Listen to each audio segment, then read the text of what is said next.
পালিয়ে বিয়ে করলে তার জন্য বিয়েটা হারাম হবে না। পালিয়ে বিয়ে করলে বিয়ে হবে কি হবে না, বা পালিয়ে বিয়ে জায়েজ আছে কিনা, পালিয়ে বিয়ে করা জায়েজ কি জায়েজ না, এক্ষেত্রে বিভিন্ন রকমের মতামত রয়েছে। হানাফি মাযহাবের মত অনুযায়ী মেয়ে যদি অ্যাডাল্ট হয় এবং মেয়ের মাথায় যদি এই বুদ্ধি থাকে যে কে আমার জন্য ভালো কে আমার জন্য খারাপ, সে যদি পালিয়ে বিয়ে করে সেক্ষেত্রে তার বিয়েটা জায়েজ হবে, হারাম হবে না। কেন হারাম হবে না? কারণ একটা অ্যাডাল্ট মেয়ে কোনটা নেগেটিভ কোনটা পজিটিভ, কোনটা তার জন্য ভালো কোনটা তার জন্য খারাপ, এটা তার ধারণা আছে না নাই?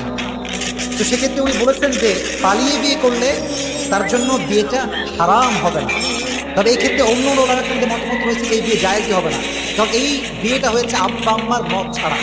তাদের মত ছাড়া, আব্বা আম্মার মত ছাড়া। এখানে ইখতিলাফের মূল ভিত্তিটা হচ্ছে আব্বা আম্মার মত নেওয়া এবং না নেওয়া।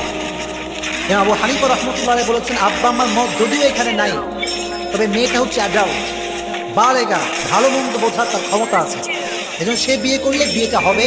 তবে এটা উত্তম কোনো পদ্ধতি আসলে নয়।